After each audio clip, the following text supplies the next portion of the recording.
Hello YouTube, I am the Planet Rocks and welcome to this playthrough of Our Life.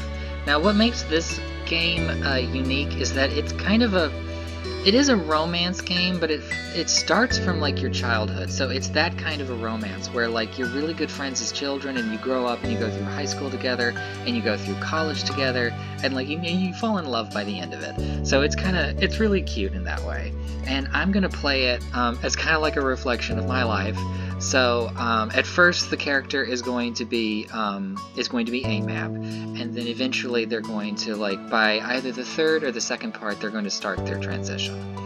So it's going to be like somewhat of a reflection of me, and partly this is also because like I absolutely did not have a romance like this. I have absolutely no one from my childhood who I fell in love with. So I mean, like, so this is a kind of a nice game to like give me like that insight into what a parallel life of mine could have looked like. So we're gonna start off with the gender. It's gonna be he. The voice name is going to be let's see. Okay, only Jamie. That's fine. So, and also for hair, around face, tan. No. Yeah. My skin is pretty much just absolutely white. My eye color is not black. Strangely enough, it's not black. It is not yellow. It is not gold or orange. God, that's hilarious. Let's see. Yeah, it's more like blue-green. I'm gonna stick with blue. Let's see. What are the hairs? Smooth? No. Not pulled back? No. No, that's a nice one. No, it's not that either. Okay, so let's see. God, that's really great. Okay, there's like 20 of those, and it's none of them, so I think I could just go this way. No, flow one, short one, medium ones. Man, I don't know which one it could possibly be. Let's see. No, it's not triangle. Wait a minute. When I was a kid, it was kind of like that. Yeah, I'm gonna keep it like that, but it was more, no, there was nothing at the back. Hair is going to be, it's not white, it's more, when I was a kid, it was more blonde, so I guess that would be either yellow, yeah, yellow, and the back is also going to be yellow. Alright, so, and the last name, it's a good last name. Shoot, I didn't even think of like what could be a good last name. Donovan. Like, that's not a bad last name. Birthmarks, sure. Oh, that's cute, actually. Like that one right, yeah. Any scars? Actually, yeah. Having one across the forehead like that is kind of nice. Rosy cheeks. Yes, I had freckles when I was a child. Glasses, no, not yet. That's gonna come in high school. Any accessories? Okay, do I have birthmarks? Well, it doesn't show them on here, so like, what's the point? Clothing, pants, shirts, yes. None of this, no watches or hats. Alright, so I think we're done. Alrighty, now we begin. Summer in Sunset Bird was a special time of year. Your usually sleepy town began to bustle. It was a popular tourist destination with people coming from all over to enjoy the beach, the weather, and the relaxation that came with both. The smell of the ocean, crisp and salty, hung in the air, bringing 3 whole months of schoolless vacation with it. During the summer, your moms didn't like you to wander too far outside of your neighborhood, so you knew the area pretty well. That included the people. Families came and went from Sunset Bird, but they mostly stayed and did what your mom called putting down roots. They built businesses, they got to know each other, and they definitely said hello to the nice young kids who waved when passing their stores. Going for a walk around town mostly meant that the familiar, friendly residents waved or asked how your family was, or most often just said hello. Okay, so these 3 options, yeah, so the color is meant to represent like the emotional state of someone. I think like green is, I think yellow is more like a little bit more like uncertain, whereas green is like a little bit more defensive, but blue is a little bit more relaxed. So you didn't really get why they always had to say hi. They saw you every day, but you nodded back at them anyway. Huh. You ended up saying hi to a lot of different people, since most of the tourists that came and went every summer were the same ones. You were too anxious to say hi back to most of the other residents that greeted you, but they all knew you well enough to expect that. That one sounds a lot more like me, so yes. They still smiled at you anyway, and that made you feel a little more comfortable. But today, there was a man sitting on the curb outside of your house. He was sitting with his head in his hands, his whole body slumped over, and you wondered if he was even a real person, or a statue that had magically sprung up from the ground overnight. Whoever or whatever he was, you had never seen him before. One thing about knowing everyone in Sunset Bird was that people who you didn't recognize really stood out. It was rare for tourists to venture into the residential district, as your moms called it. So for you, not knowing who a total stranger was set off a lot of red flags. Your moms had to talk with you and your big sister Lizzie about this kind of situation before. Okay, let's see. You hadn't exactly been listening at the time. You think it could be okay to talk to new people. They mentioned that some people aren't good to talk to, but other types of people can help you, even if you don't know them. You remember that it's okay to run away if you feel uncomfortable. You don't have to worry about being polite then. Yeah, this third one is more again like me. You weren't sure about this man yet. Whether he was nice or not, you didn't want to be bothered. But you were pretty interested. You wanted to know more about what was going on. Still, you felt a bit scared knowing that he was blocking the way to your front door. Yeah, that one. You slowed down, your mind racing for ideas on how to get past him unseen, but it was too late to escape. There was a split second where your eyes met, and you took in a shaky breath, your eyes darting to the sky, pretending to stare at a bird who was hovering nearby. Hey! His voice startled you and made you jump, but still you didn't look at him. The bird landed on top of a nearby gatepost, and its black feathers ruffled against the gentle breeze. Trying to keep your eyes on it was tough, especially when the man stood up and started to make his way toward you. Not wanting to seem too approachable, you folded your arms and stared. No, still unsure about him, but willing to be friendly, you offered the stranger a smile. Your whole body was frozen in place as he approached. Okay, so as a child... Okay, so this middle answer, the yellow one, would be me today, but as a child, I would have done this. Do you live around here? What's your name? You looked the man up and down, taking in his tan skin and relaxed appearance. At least his clothes were relaxed, the way he was acting wasn't. He had sharks on his shorts and a stingray tattoo, and you wondered if he was obsessed with the ocean or something. While you made your assessment, he looked at you expectantly, waiting for an answer to his question.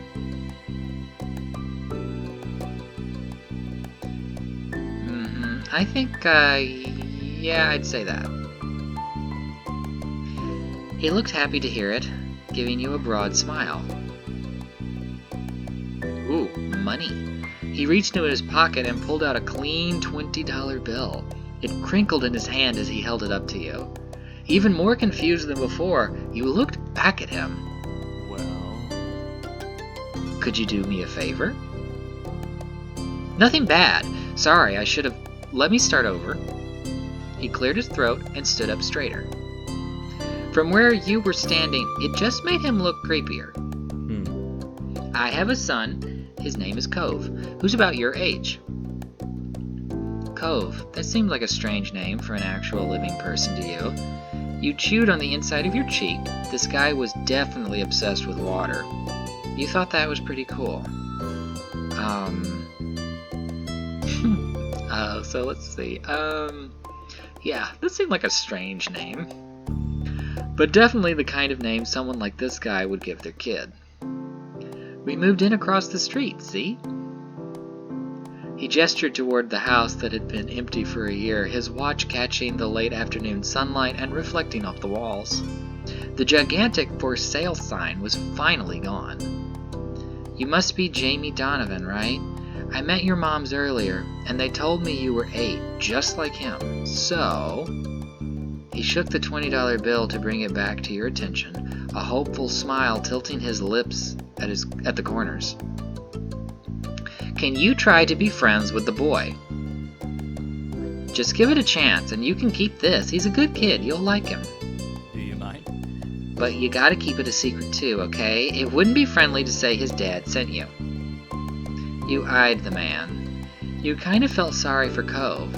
Did other kids really get their parents to pay for friendships? So yeah, just to be clear, he is bribing us to be friends with his son. So yeah, whatever the ethical implications of that, we will probably go through in this game. I think I kind of felt sorry for Cove. This definitely wasn't the normal way kids made friends. You knew that. What do you say? Want to make a deal? You took the bill. You didn't want the money. You ran away. Okay, in all honesty, I would take the money. Like, I'm gonna take the money. Because it's $20. You carefully plucked the bill from his outstretched hand. Look at his face. Grinning at the thoughts of what you could do with that much cash. All the sweets you could ever want. You could buy a ticket for the newest movie at the cinema. There was a cute stuffed animal you had seen in a store in town. It cost a few dollars to set up a library card. With this, you could pay for yourself instead of having your moms do it. You weren't even sure yet. I would be that. Not even sure. The sky was the limit with that kind of amount. The man smiled at you, his eyes crinkling at the sides as he did. Great, that's great. I'll bring him by tomorrow. I wanted him to meet and greet with the neighbors today, but, well, I don't know where he's gotten off to. He laughed when he said that. But with the way his face looked, you thought he actually wanted to cry. If you see him, can you tell him to come on home? He's got a pink cast and glasses. You can't miss it. Can I keep this either way? Sure thing. I can try. Okay. Sure. I would have just said okay as a child. Like, I wouldn't have been witty to say something like that. This definitely wasn't the normal way kids made friends. You knew that, but you were still going to help. The man smiled and reached out to pat you on the head. Don't like that. Paused before doing so, then pulled his hand away instead. Good move. Your moms are already checking around for me. Such a thoughtful group you are. Now, I better go look, too. Can't put everyone else to work while I keep sitting here. I thought he might come back, and that's not what's important. I have to go. Thanks again, Jamie. So much. He jogged off down the street without another word. You decided to check the hills behind your house.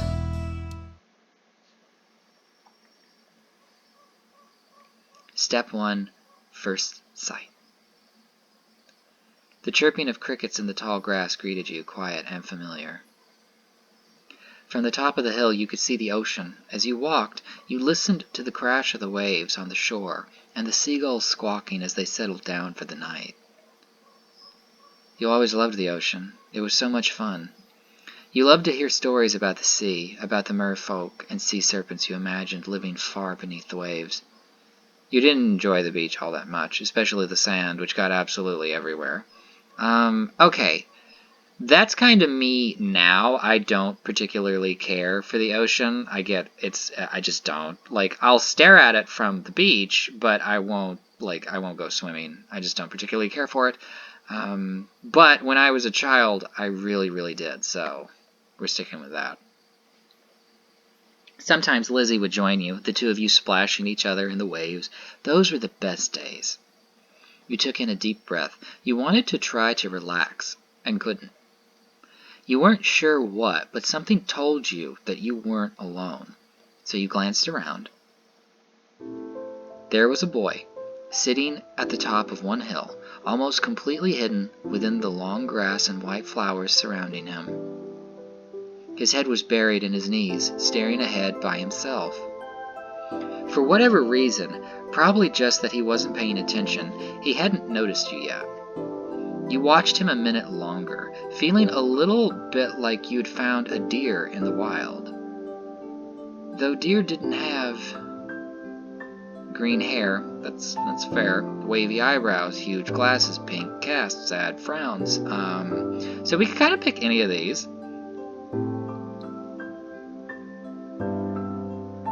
I'm gonna go with green hair, but this new boy did. You watched as it fluttered softly around his face in the breeze. After a few more seconds, you took a step forward, then another. And then he glanced your way. His aquamarine eyes reflected the light of the moon. You stopped, raising a hand to acknowledge him and show you weren't scary. Hi. Hey, Space Cadet. Are you lost? Yeah, just the first one would have been me. A very... Hi. With a start, he jumped to his feet, his hands balling into fists at his sides. He didn't say anything, just stared at you in a strange way.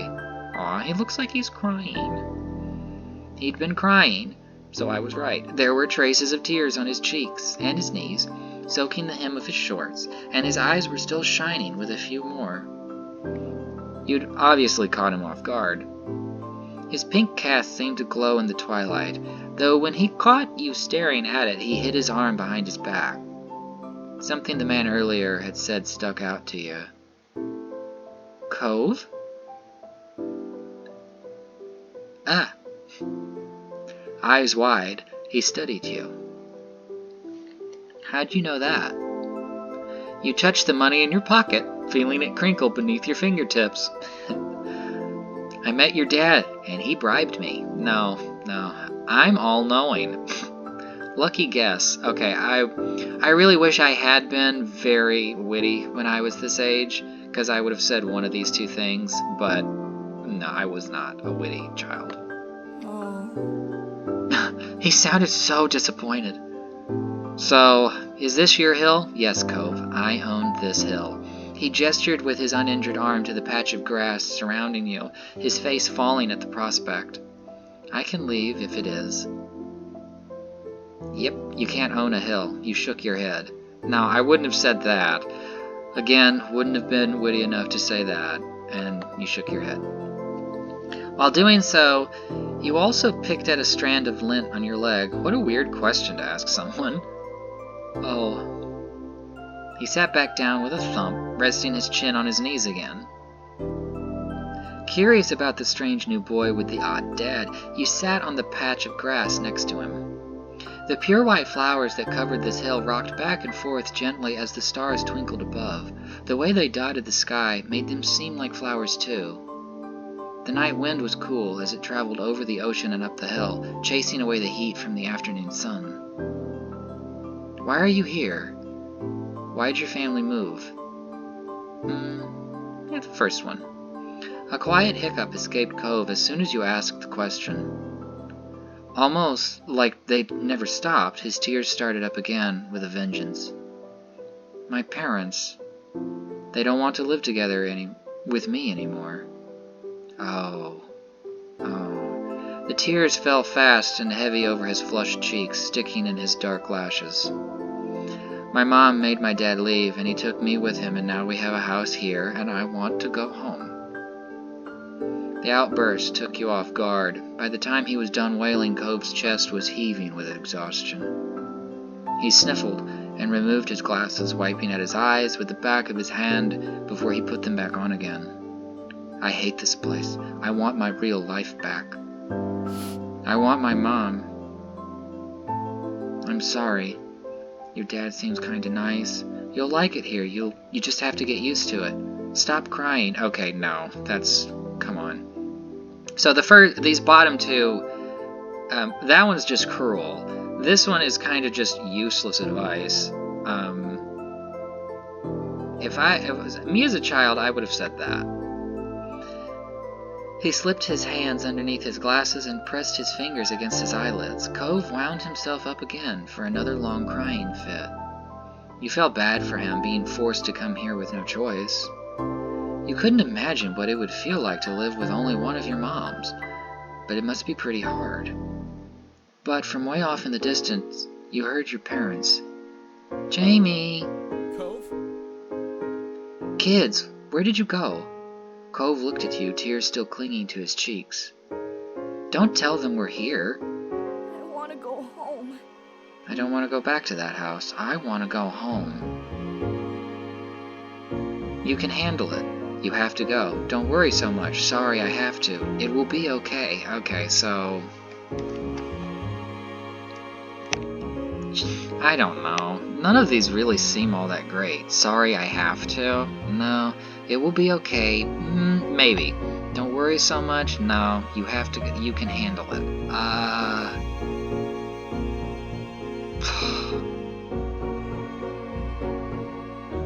You can... I'm gonna go with that one. You can handle it, and even if you can't, he's your dad, right? Yeah, he is. Dusting the grass off your pants, you stood up. So you didn't come here by yourself or with a stranger? He's got to take care of you no matter what. Slowly, Cove stood up with you, still looking a little reluctant. His dad's voice rang out again. Cove, can you hear me?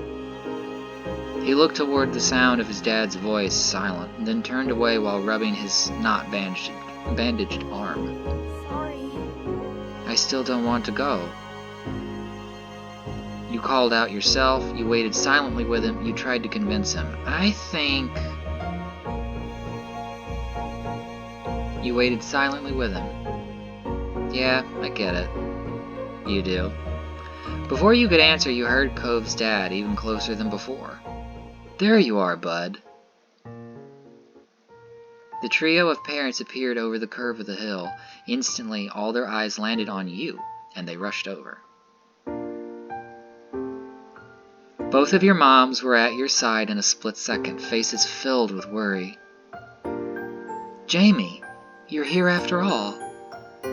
We had been at the park to check for Cove, and then heard what happened earlier when you met with the new neighbor. I thought you might have gone off further away. No, we were just sitting in the grass. Why is everybody acting like this is such a big thing? We're okay, don't worry. Cove didn't want to go home just yet.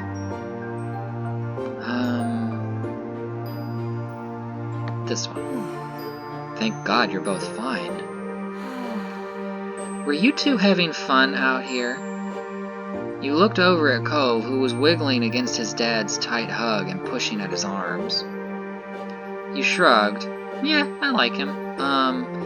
He's good. I think I'm gonna marry him. Okay, come on. You shrugged. Yes, I like him. I think... Yeah, sure. You nodded, smiling slightly. Finally, letting go of his squirming, scowling son, Cove's dad turned to the three of you. Yeah, look at Cove's face right now. God, he's pissed. That's okay. Thanks very much for finding him. I really don't know this neighborhood. Good thing Jamie knows this whole area so well. Absolutely, we could be getting home now. It's been a long day for us all. Oh, he said should, sorry. Say goodbye, Cove. The two of them walked off into the darkness, heading toward the neighborhood. You watched Cove's bright pink cast until it disappeared. Tell you what, we'll have a proper play date tomorrow, okay? Your new friend's dad wanted to bring him by to see you and Lizzie. How does that sound? Sure, I can show him. Can I show him my stuff? It sounds like words. You nodded, ducking your head down. The top one. Then okay. Both of your moms laughed, the sounds overlapping into a warm, familiar chorus. Mommy put her arm around your shoulder and led you towards the path. Satisfied, and more than a little ready to go to bed after your long, exciting day, you followed them home. Okay, so here we can raise our feelings up, or not. No.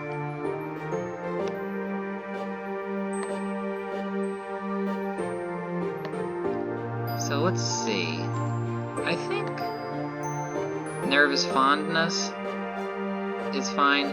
This is we can select like our feelings for this guy. I think nervous fondness is okay. Or what about relax? Now, let's keep it at nervous for right now. I don't want to be indifferent though. That's like just cruel. Alright. Ready.